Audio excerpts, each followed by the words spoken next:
कांग्रेस महासचिव और सांसद तारिक अनवर साहब हैं। ऑल इंडिया कौमी तंजीम नेशनल काउंसिल मीट आज हुई है। क्या एजेंडे थे, क्या पास किया गया? हमारा एजेंडा था वक्फ संशोधन अधिनियम 2025 पर हम लोगों ने बात की है, चर्चा की है। जाति आधारित जनगणना जो बहुत ही ज्वलंत इशू है आज के समय में, उस पर हम लोगों ने बात किया। देश में कमज़ोर वर्गों की सुरक्षा जो आज के समय में बहुत ज़रूरी है। धार्मिक संस्थाओं के संरक्षण और भाषा के विरुद्ध अभियान जो चल रहा है देशव्यापी, उसके खिलाफ हम लोगों ने आज प्रस्ताव पास किया। ये जाति आधारित जनगणना जो है, इस पर मोदी सरकार ने फैसला कर लिया है कराने का। कांग्रेस इसका क्रेडिट ले रही है कि कांग्रेस के दबाव में किया गया। बात तो बिल्कुल सही है, ये तो सब लोग जानते हैं, ये तो इतिहास है।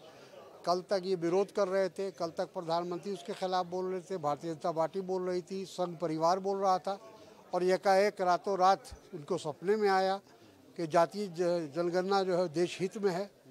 ये कांग्रेस के और विपक्ष के दबाव में इन्होंने ये फैसला लिया है, ये स्पष्ट है, ये सब लोग जानते हैं। अंतिम सवाल, धार्मिक संस्थाओं को लेकर बात की जा रही है। वक्फ कानून जो है, इसको लेकर सुप्रीम कोर्ट में चैलेंज किया गया। कई दिनों तक इस पर सुनवाई हुई, बहस हुई। अब अदालत ने फैसला सुरक्षित रख लिया है, कैसे देख रहे हैं? हम लोग इंतज़ार कर रहे हैं, देश इंतज़ार कर रहा है, और हम लोग को उम्मीद है कि ये जो निर्णय आएगा वो संविधान के अंतर्गत आएगा। जब अदालत में है तो फिर इस पर बात क्यों हो रही है? संविधान के अंतर्गत आएगा, यही तो हमने कहा है।